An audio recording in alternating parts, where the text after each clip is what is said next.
অনেকদিন পর দিদিভাইয়ের সঙ্গে দেখা। দিদিভাই কিন্তু আমার সাথে এই বিল্ডিংয়েই থাকতো, কিন্তু একটু অসুবিধার জন্য এখন অন্য জায়গায় থাকে। তো দিদিভাই আসার পর আমি বলেছিলাম যে দিদিভাই আমাকে জিজ্ঞাসা করছিল একদিন মজার ছিল, এই যে জানো তো ফেসবুকে সবাই ভিডিও বানায়, তো আমিও বলেছিলাম সাথে যে ঠিক আছে আমরাও না বানাই কেন। তখনই কিন্তু আমাদের অ্যাকাউন্টগুলো খোলা। আর দিদিভাই আজকে যেহেতু কন্টেন্ট মনিটাইজেশন সেট আপ পেয়েছে, সেজন্য দিদিভাই এসেছিলো তার pay out account set up করতে।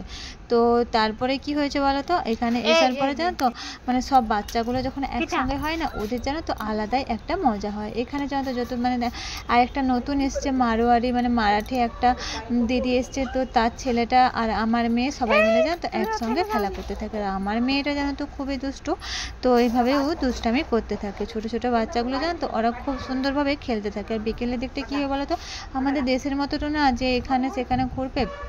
হ্যাঁ, যখন বাইরে নিয়ে যাওয়া হয় তখন ঠিক আছে, আর ছোটো বাচ্চা তো ওদেরকে একদম বাইরে ছেড়ে দেওয়া উচিত নয়, তাই না? তাহলে কিন্তু কী হবে বলো তো, ওরা তো বাইরে কোনো অসুবিধা। আর আমার মেয়েটা দেখছো কি দুষ্টামি না করছে। আর জানো তো এই ছোটোবেলাটা আমার মনে হয় ওদেরকে ওদের মতনই ছেড়ে দেওয়া উচিত, তাই না বলো? এই তো ছোটোবেলাটা কেটে যাবে, কদিন পর আমাদের বাচ্চাগুলো দেখতে দেখতে বড় হয়ে যাবে, তারপর স্কুলে যাবে, আর দেখবে ওরা নিজেদের মতো ব্যস্ত হয়ে যাবে।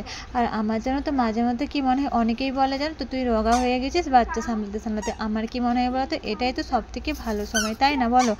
আজকে আমার মেয়েটা ছোট আছে, কদিন পর বড় হয়ে যাবে। আজকে যে মেয়েটা আমি ঘুমোতে পারছি না, যে মেয়েটার জন্য বা যে বাচ্চা সামলানোর জন্য আমরা ঘুমোতে পারছি না, আমার ঠিকমতো খাওয়া হচ্ছে না, কয়েক বছর পর দেখবি যখন আমার এই ছোট্ট মেয়েটা বড় হয়ে যাবে, তখন ওই আমি ঘুমোচ্ছি বলে মা ঘুমোচ্ছি বলে ঘরে দেখবে আস্তে করে ঢুকছে, যাতে না মায়ের ঘুম ভেঙে যায়, তাই না?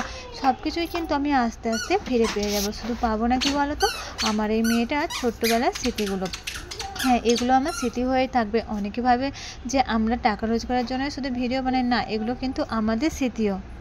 জানো তো এই মারাঠি বোনটার বাচ্চাটা এসে জানো তো প্রথম কী বলো তো, নতুন জায়গায় এসে ছোটো বাচ্চাটা না একদম থাকতে চাইছিল না। তারপর বোনটা আমাকে বললো তোমার মেয়ের সঙ্গে আমার ছেলেকে খেলতে দেবে, তাহলে কিন্তু ওরা দুজন একসঙ্গে থাকবে। আর জানো তো ওরা এরপর ভালোভাবেই থাকে দুজনে। ছোটো বাচ্চা তো আরেকটা অন্য বাচ্চা পেলে জানো তো ওদের ভালোই লাগে, তাই না?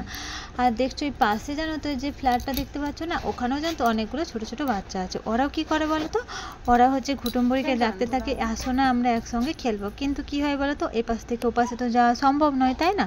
সেই জন্য জানো তো ওরাও জানো তো এইভাবে কিন্তু ওখান থেকে জানো তো কী করবে, টাটা তাই তাই করবে। ওদেরও কিছু তামিল ভাষা আছে, ওইগুলো ঘুটুম্বুড়িকে বলতে দেয়। ঘুটুম্বুড়ি তো বুঝতেই পারে না, তা যাই হোক। আর ঘুটুম্বুড়ি এখানে এসে কিন্তু ওর পা থেকে এই তামিলনাড়ু থেকে জানো তো সব জামা কাপড় মেলাতে অনেকটা সাহায্য করতে থাকে, জানি পারে না তবুও। আর এখানে আরেকটা জানো তো আমাদের বিল্ডিংয়ে আরও দুটো বাঙালি বৌদি এসেছে, তারা জানো তো তাদের সঙ্গে ঘুটুম্বুড়ি খেলা করতে থাকে।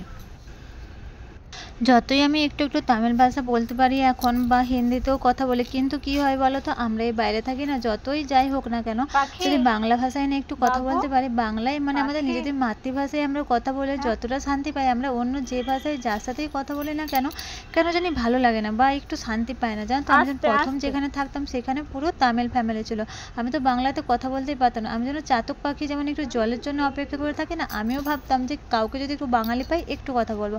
কিন্তু এই বিল্ডিংয়ে এসে আমার ততটা অসুবিধা হয় না, কারণ এখানে অনেক বাঙালি বৌদি আছে, অনেক বাঙালি দিদি আছে, তাই আমার তেমন কোনো অসুবিধা হয়নি। আমাদের বিকেলবেলাটা এভাবে মজা করে কেটে যায়। যেদিন ঘুটুম্বুড়ির পাপা আমাদেরকে বাইরে নিয়ে যায় তো ঠিক আছে, নাহলে এই তামিল আন্টি থেকে শুরু করে বাঙালি যে বৌদিগুলো আছে ওদের সঙ্গে কিন্তু আমাদের সময়গুলো কেটে যায়। আর এই যে বাঙালি বৌদিগুলো আছে না, ওদেরও একটা করে ছেলে আছে, তো ওরা যেহেতু একটু বড় হয়ে গেছে, সেজন্য বিকেলবেলায় ওরা পড়াশোনা করতে যায়।